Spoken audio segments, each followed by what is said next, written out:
પ્રમુખ શહેરોમાં અમદાવાદ એક શાંતિપ્રિય અને સલામત શહેર તરીકેની આગવી ઓળખ ધરાવે છે. એક સમયે કોટની રાંગની અંદર વસતા આ અમદાવાદ શહેરે એના સીમાડા ઓળંગી નજીકના અનેક ગામડાને પોતાની અંદર સમાવી લઈને મેગા સિટીનું સ્થાન પ્રાપ્ત કરી લીધું છે. અને આની સાથે સર્જાયેલી એક સમસ્યા જેને અનુભવી આંખો જોઈ રહી છે તે છે સમાજમાં ઊભું થયેલું અભૂતપૂર્વ સ્પર્ધાત્મક વાતાવરણ. વિજ્ઞાનની હરણફાળ પ્રગતિ અને નિત નવીન શોધો, વૈશ્વિકરણની નીતિ કે જેને વિશ્વના અનેક પ્રમુખ દેશોની જેમ આપણા દેશે પણ અપનાવી. પરિણામ સ્વરૂપ આપણો દેશ પણ આર્થિક સામાજિક પ્રગતિના નવીન શિખરો સર કરી રહ્યો છે. પણ પરિવર્તનની આ અત્યંત ઝડપી બનતી પ્રક્રિયામાં એક સામાન્ય નાગરિક ક્યાંક મેળવવા કરતાં ઘણું બધું ગુમાવી રહ્યાનો ભાવ સેવી રહ્યો હોય એમ લાગે છે. તો પછી આ લાઈફસ્ટાઈલને પરફેક્ટ કેવી રીતે બનાવી શકાય? આદર્શ કેવી રીતે બનાવી શકાય? આવો પૂછીએ આપણા જ શહેરવાસીઓને કે શું મિસિંગ છે આ પરફેક્ટ લાઈફસ્ટાઈલમાં. હોસ્પિટલ એટલી નથી, એટલી બધી કોસ્ટલી છે કે ગરીબ પીપલ એનો રોગનો ઉપચાર નહીં કરી શકે, એમને મરી જશે. અધિકારીઓએ કંઈક કરવું જોઈએ કે જેથી કરીને મીડિયમ વર્ગ અને લોઅર વર્ગ એ પણ આગળ આવી શકે. People are now less confident and less having patience. આજે માણસો એકબીજાને મળે તો છે પણ લાગે છે કે જાણે ઝઘડવા માટે મળે છે કાં તો કોઈ પર્પઝ માટે મળે છે. પહેલાં આનંદ માટે જે મળવાનો જે સમય હતો એ રહ્યો નથી. એ વસ્તુ મિસિંગ લાગે છે. શું એ શક્ય નથી કે આપણું અમદાવાદ એક આદર્શ શહેર તરીકે સ્થાપિત થાય? શક્ય છે. ચાલો જાણીએ એક એવી સંસ્થા વિશે જે શહેરીજનોના વ્યક્તિગત, પારિવારિક અને સામાજિક જીવનને આદર્શ બનાવવાના આ જ ધ્યેયને સમર્પિત થઈને કાર્ય કરી રહી છે. મને મારા આખા જીવન ઉપર એક નજર કરતાં એમ જણાયું કે આ અમદાવાદે મને શું નથી આપ્યું. ભણતર આપ્યું, ધંધો આપ્યો, ઘર આપ્યું અને હું અભિભૂત થયો આ વિચારે. જ્યારે રિટાયર થયો ત્યારે મને થોડોક મેળવ્યાનો ભાર પણ અનુભવાયો અને એ આ આદર્શ અમદાવાદની એક પ્રોસેસ મનની અંદર શરૂ થઈ. પ્રોસેસ એમ શરૂ થઈ કે અમદાવાદે જ્યારે મને આટલું બધું આપ્યું છે તો મેં અમદાવાદ માટે શું કર્યું? અને ત્યાંથી જે વિચારની શરૂઆત થઈ ત્યારે મને લાગ્યું કે હું ઘણું બધું આ શહેરને માટે કરી શકું છું. અને એ વિચારોમાંથી હું એ વિચારને શબ્દાંકન કરતો ગયો અને લગભગ 10 દિવસની એક ટૂર પર અમે હતા અને એ ટૂર પર પાછું આપવાની આ ભાવનાને મેં અંકિત કરી. લગભગ 16 પાનામાં એ બધું લખાયું અને સમજો ને કે આદર્શ અમદાવાદ જન્મી ચૂક્યું હતું મારા વિચાર જગતમાં, મારી કલ્પનાઓમાં અને મારા સ્વપ્નોમાં. અને હું પાછો આવ્યો અને મિત્રોને વાત કરી અને બસ ત્યારથી આ વિચારને અમે વેગવંતો બનાવતા રહ્યા છીએ. આદર્શ અમદાવાદની શરૂઆત હિંમતભાઈ શામળદાસ શાહ શાસન સેવા ચેરિટેબલ ટ્રસ્ટના નેજા હેઠળ જાન્યુઆરી 2004માં કરવામાં આવી, જેનું ધ્યેય એક સંસ્થા નહીં બની રહેતા એક ચળવળ બની રહેવાનું છે. આદર્શ અમદાવાદ એક ખુલ્લો મંચ છે જેના મારફતે જે કોઈ નાગરિક પોતાની શક્તિનો સમાજને નિસ્વાર્થ ભાવે લાભ આપવા ઈચ્છે કે તેની સેવાનો લાભ લેવા ઈચ્છતા હોય તેને આદર્શ અમદાવાદની સહાય મળી રહે. કેવી રીતે? ચાલો જાણીએ.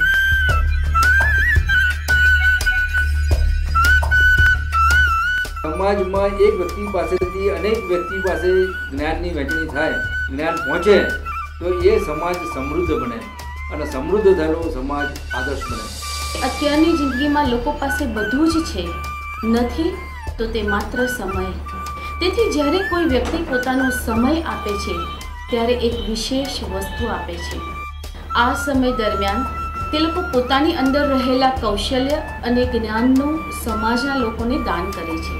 તેમાંથી મળતી ખુશી, આત્મસંતોષ અને લોકોના મળેલા પ્રશંસાને તોલે દુનિયાની કોઈ વસ્તુ ના આવે. વિનામૂલ્યે અપાતી સેવાને કારણે સેવા આપનાર સ્વયંસેવક અને સેવા લેનાર લાભાર્થી એ બંનેની વચ્ચે એક પ્રકારનો પ્રેમ સંબંધ, મૈત્રી સંબંધ એ સ્થપાય છે અને આ મીઠો સંબંધ આત્મીયતામાં પરિણમે છે. આપણે જાહેર જનતાને, સંસ્થાને, વ્યક્તિઓને અપીલ કરીએ છીએ કે તમારી પાસે જે ફાજલ મકાન હોય એ ફાજલ મકાન અમદાવાદની પ્રવૃત્તિ માટે આપો. જે સંસ્થા અને જે કંઈ વ્યક્તિ એ આપે છે એના નામને અમે પહેલું પ્રાથમિકતા આપી અને પછી આ પ્રવૃત્તિઓ કરીએ છીએ. નિવૃત્તિ એટલે આર્થિક ઉપાર્જનની પ્રવૃત્તિમાંથી નિવૃત્તિ. પ્રવૃત્તિમાંથી નિવૃત્તિ નહીં. આ સમય કેવો છે કે શ્રેષ્ઠ સમય છે, સોનેરી કાળ છે કે તમે અત્યાર સુધી કેટલો ઉચ્ચ અભ્યાસ કર્યો છે, કેટલી ગહન કારકિર્દી બનાવી છે અને આ કારકિર્દી બનાવવામાં તમારા જ્ઞાનનો તમે વ્યવહારિક ઉપયોગ કર્યો છે અને એમાં અનુભવનું અમૃત ભળ્યું છે. એવા તબક્કે તમારી પાસે સમાજને આપવા માટેનું શ્રેષ્ઠ ભાથું છે. એ સમયનો ઉપયોગ કરવા માટે આદર્શ અમદાવાદ એક વિશિષ્ટ અને ઉત્તમ મંચ છે. જ્યારે એક સ્ત્રી 2 કુટુંબને તારે છે એવું કહેવાય છે, પરંતુ એ જ સ્ત્રી સમાજમાં જ્યારે પોતાની વાત્સલ્યસભર સેવાઓ પીરસે ત્યારે ઘણા બધા કુટુંબોને તારી શકે. દરેક વ્યક્તિને સમાજ માટે કંઈક કરવું છે અને આ ઈરાદાથી આપણા અમદાવાદમાં અનેક સેવાભાવી સંસ્થાઓ, મંડળો, NGO અને ક્લબો છે. આદર્શ અમદાવાદની ઈચ્છા છે આ બધાને સાથે લઈને આપણે આપણા શહેરને એક આદર્શ શહેર બનાવીએ. વિકાસ અર્થે વર્ષોથી સામાજિક સંસ્થાઓ છે, સંગઠનો છે, સેવા મંડળો છે અને હવે ગવર્મેન્ટ સંસ્થાઓ પણ એમાં આગળ વધી તેઓના વિકાસના પંથે મદદરૂપ થઈ રહી છે. વ્યવસાય કેમ કરવો, ઘરેથી કે સ્થળ પર જઈને વ્યવસાયની પસંદગી તથા વ્યવસાયનું સંચાલન કેમ કરવું, તેમાં કઈ પ્રોડક્ટનું સિલેક્શન કરવું થી માંડીને પાયાની પૂરી સમજણ આપે છે અને એક સફળ ઉદ્યોગ સાહસિકતા બનાવવામાં મદદરૂપ થાય છે. આવો શરૂ કરીએ આપણા જ શહેરથી, આપણા જ અમદાવાદથી. ચાલો જાણીએ આદર્શ અમદાવાદની સમાજના દરેક વર્ગના સદસ્યોના સર્વાંગી વિકાસ હેતુ ચાલતી વૈવિધ્યસભર સેવાકીય પ્રવૃત્તિઓ વિશે.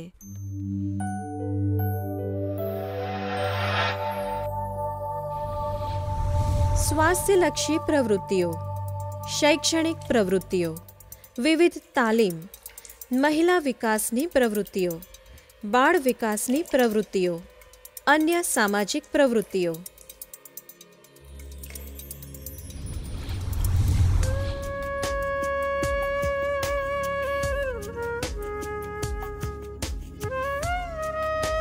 મેડિકલ સેવા. આદર્શ અમદાવાદના 5 વિવિધ કેન્દ્રો કાર્યરત છે, જ્યાં નિદાન તેમજ દવાઓ નિઃશુલ્ક અપાય છે.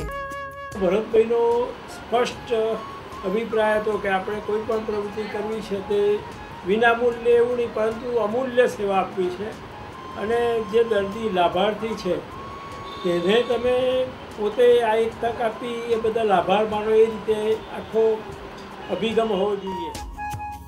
યોગ. અમદાવાદના વિવિધ વિસ્તારોમાં 25થી વધુ કેન્દ્રો કાર્યરત છે, જેમાં તે વિસ્તારના રહીશો નિત્ય યોગનો લાભ મેળવી રહ્યા છે.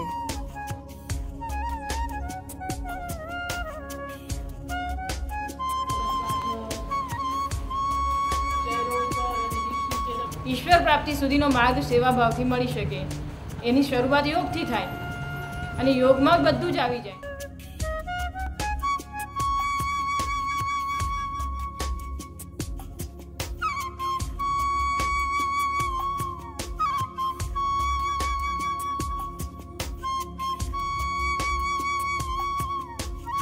સુજોગ અને એક્યુપ્રેશર સારવાર, જેમાં વિવિધ પ્રકારના રોગોની સારવાર કરાય છે. પહેલાં કોઈ આવે તો એટલા દુઃખી હોય કે મને આમ થાય તેમ થાય છે અને જ્યારે સારું થાય ત્યારે એમ કે થેન્ક યુ, બસ તમારાથી આટલું સારું થયું, તો એનો કંઈક અલગ જ આનંદ હોય. એ રૂપિયાની એમાં ના વેલ્યુ કરી શકાય.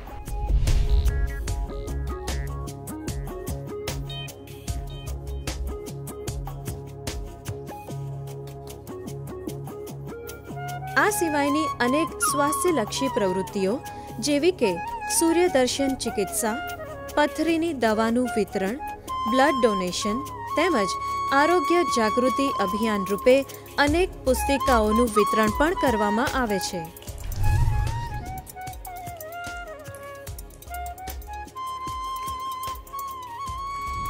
શૈક્ષણિક પ્રવૃત્તિઓ વડીલો ને ગૃહિણીઓ માટે કમ્પ્યુટર તાલીમ, જેમાં 4 કેન્દ્રો કાર્યરત છે, જેમાં હજારો ગૃહિણીઓ અને વડીલો હોશે હોશે કમ્પ્યુટરની તાલીમ મેળવી રહ્યા છે.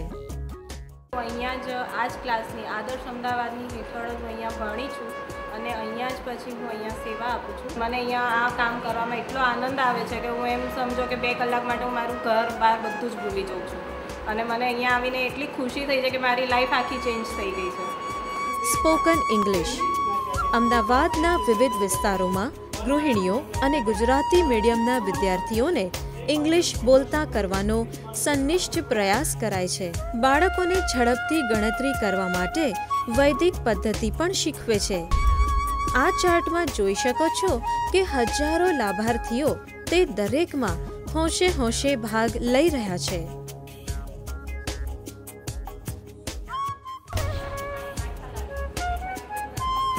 યોગ ટીચર્સ ટ્રેનિંગ નોંધનીય અને વિશિષ્ટ તાલીમ છે, જેની 12 બેચો દ્વારા 275 योग शिक्षकों तैयार થઈ ચૂક્યા છે.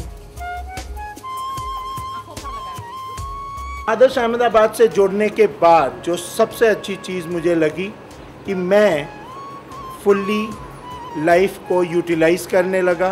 मुझे अपने लाइफ की कोई नई मीनिंग और दिशा मिली, आनंद मिला. રેકીની તાલીમ આપીને રેકી માસ્ટર્સ તૈયાર કરવામાં આવે છે, જે અનેક રોગોમાં સારવાર તરીકે ઉપયોગી બને છે.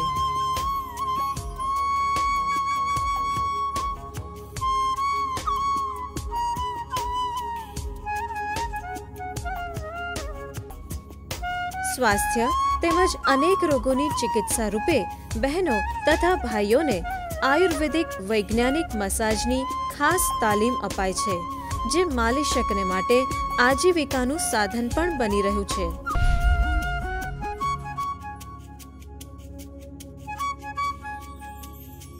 તે ઉપરાંત પાવર ઓફ સબકોન્શિયસ માઇન્ડની વર્કશોપ નિયમિત રીતે અમદાવાદના વિવિધ વિસ્તારોમાં પ્રયોજાય છે.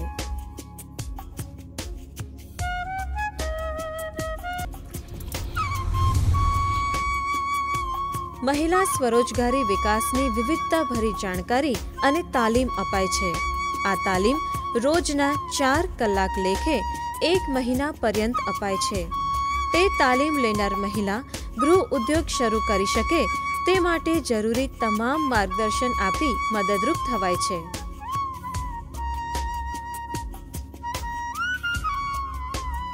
મહિલાઓને સિલાઈ તાલીમ આપતા 3 વર્ગ કાર્યરત છે. સિલાઈ તાલીમ મેળવેલ બહેનો પોતાના ઘરનું કર્યા ઉપરાંત પોતાની રોજી પણ મેળવી રહ્યા છે.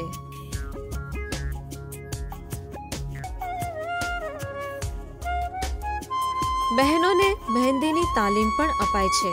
તેના દ્વારા પોતાનો શોખ પૂરો કરવાની સાથે તેઓ આજીવિકા પણ મેળવી શકે છે. મહિલા વિકાસ સંદર્ભે ગરબા પ્રશિક્ષણના વર્ગો ખૂબ લોકપ્રિય બન્યા છે.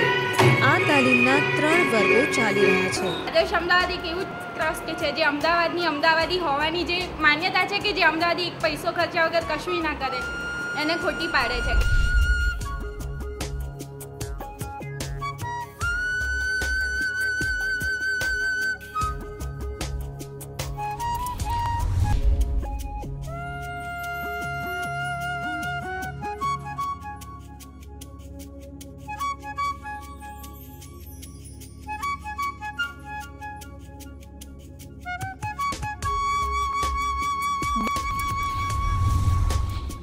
આપની બિનવપરાશી વસ્તુઓ દાન રૂપે મેળવીને તેનું વિતરણ જરૂરિયાતમંદ કુટુંબોમાં કરાય છે.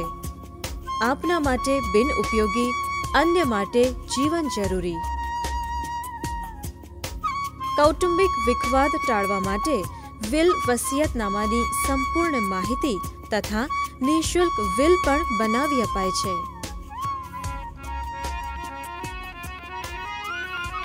કહે છે કે સંગીત અનેક દર્દોની દવા છે અને તંદુરસ્ત વ્યક્તિના જીવનમાં ઉત્સાહ અને આનંદના રંગ ભરી દે છે. ભક્તિ સંગીત, સુગમ સંગીત, શાસ્ત્રીય સંગીતના વર્ગો દ્વારા ખાસ તાલીમ મળી રહે છે. ભવિષ્યમાં વાદ્ય સંગીતના વર્ગો કરવાનું પણ આયોજન છે.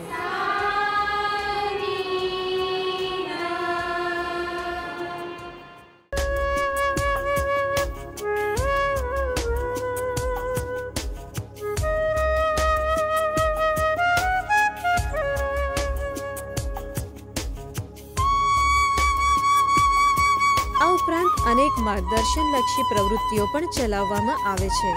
પ્રવૃત્તિઓનો વિસ્તાર દિન પ્રતિદિન વિસ્તરી રહ્યો છે અને નગરજનો ઉત્સાહપૂર્વક જોડાઈ રહ્યા છે. જાન્યુઆરી 2004 ફક્ત એક સ્વયંસેવક, એક કેન્દ્ર અને માત્ર એક યોગની પ્રવૃત્તિથી શરૂઆત. ઓક્ટોબર 2011 200થી વધુ સ્વયંસેવક, 30થી વધુ કેન્દ્રો અને 40થી વધુ પ્રવૃત્તિઓ, 1 લાખથી વધુ લાભાર્થીઓ. સૌથી મહત્વની વાત એ છે કે આ તમામ પ્રવૃત્તિઓ વિના મૂલ્યે પીરસાઈ રહી છે.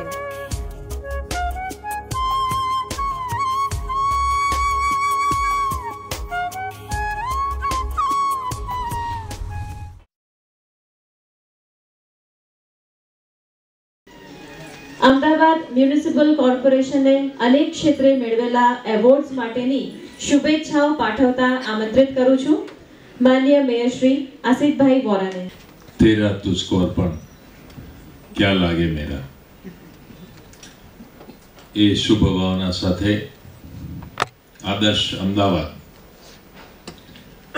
ની જે વાત લઈને છેલ્લા 7 વર્ષોથી સતત પરિશ્રમ કરી રહ્યા છે એવા મુરબ્બી ભરતભાઈ, સાથી શ્રી ધીરેનભાઈ, આદર્શ અમદાવાદના અન્ય સૌ ડિરેક્ટરશ્રીઓ, ઉપસ્થિત સજ્જનો અને સન્નારીઓ. સૌપ્રથમ તો આદર્શ અમદાવાદની કલ્પના એ સૌના હૃદય વસેલી છે. કોઈ શુભ ભાવના કે અને કોઈ સદભાવના કે તમે જે મિશન લઈને ચાલો છો એ જ મિશન લઈને શહેરનો પ્રત્યેક નાગરિક ચાલે એવો આપનો સંકલ્પ છે.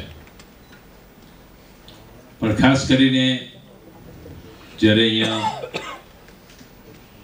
એક ક્લાસના લોકો બેઠા છે ત્યારે કે આ સેવાનું માધ્યમ છે અને એના દ્વારા અનેક દરિદ્ર નારાયણની સેવા થઈ રહી છે. ભરતભાઈ બહુ સાચી વાત કરી કે કોઈ વાહન લઈને આવે એની સેવા નથી કરવી.